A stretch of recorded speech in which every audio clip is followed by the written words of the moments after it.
ఆశ్చర్యకరమైన బైబిల్ పాఠంగా ఆదికాండం 49వ అధ్యాయం చదువుకుందాము. యాకోబు తన కుమారులను పిలిపించి ఇట్లా నేను మీరు కూడి రండి, అంత్యదినములలో మీకు సంభవింపబో సంగతులను మీకు తెలియచేసేదను.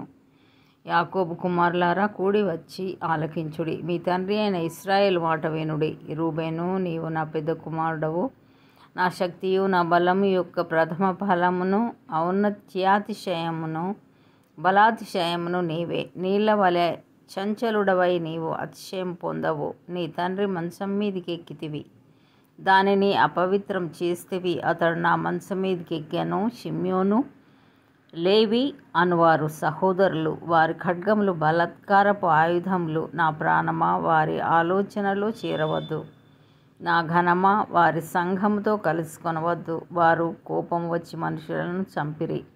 తమ స్వేచ్ఛ చేత ఎద్దుల గుదికాలి నరములను తెగగొట్టిరి. వారి కోపము వేంద్రమైనది, వారి ఉగ్రతయు కఠినమైనది. అవి శపింపబడును. యాకోబులో వారిని విభజించెదను, ఇశ్రాయేలులో వారిని చెదరగొట్టెదను. యూదా, నీ సహోదరులు నిన్ను స్తుతించెదరు. నీ చెయ్యి నీ శత్రువుల మెడ మీద ఉండును. నీ తండ్రి కుమారులు నీ ఎదుట సాగిలపడుదురు. యూదా కొదమ సింహము, నా కుమారుడా, నీవు పట్టిన దాన్ని తిని వచ్చితివి.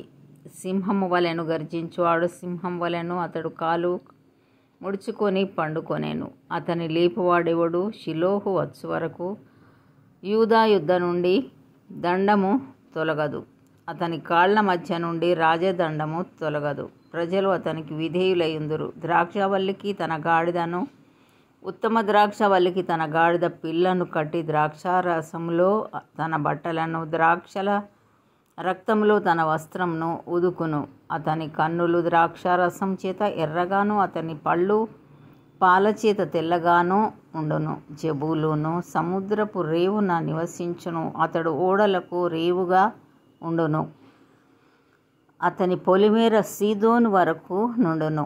ఇశ్శాఖారు రెండు దొడ్ల మధ్యను పండుకొని ఉన్న బలమైన గార్ధబము. అతడు విశ్రాంతి మంచి దగుటయు ఆ భూమి రమ్యమైన దగుటయు చూచెను గనుక అతడు మోయుటకు భుజము వంచుకొని వెట్టి చేయు దాసుడగును.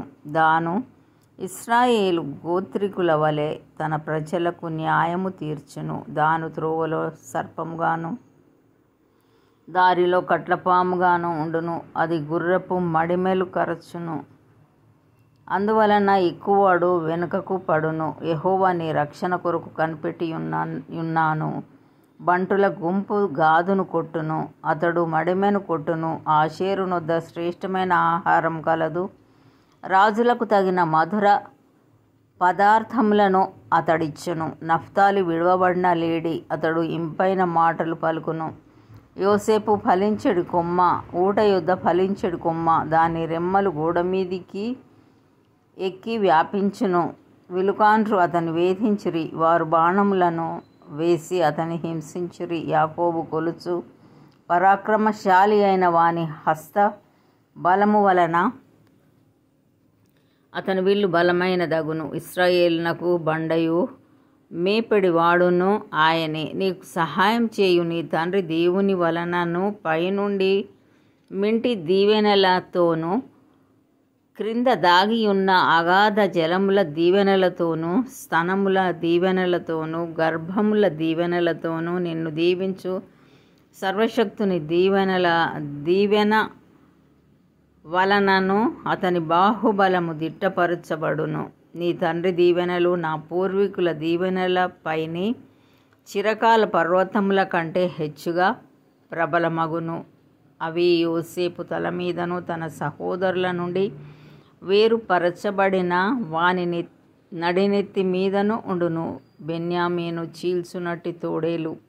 అతడు ఉదయమందు ఎరను తిని అస్తమయమందు దోపుడు సొమ్ము పంచుకొనును. ఇవి అన్నీయు ఇశ్రాయేలు 12 గోత్రములు. వారి తండ్రి వారిని దీవించుచు వారితో చెప్పినది ఇదే. ఎవరి దీవెన చొప్పున వారిని దీవించాను.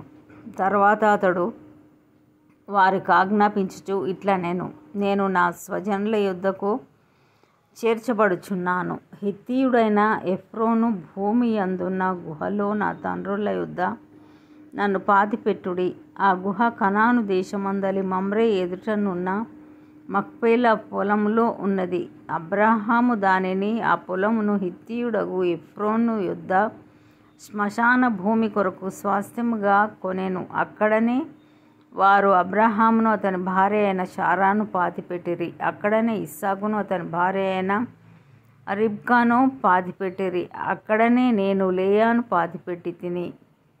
ఆ పొలమును అందులోనున్న గుహయు హేతు కుమారుల యొద్ద కొనబడినదనెను.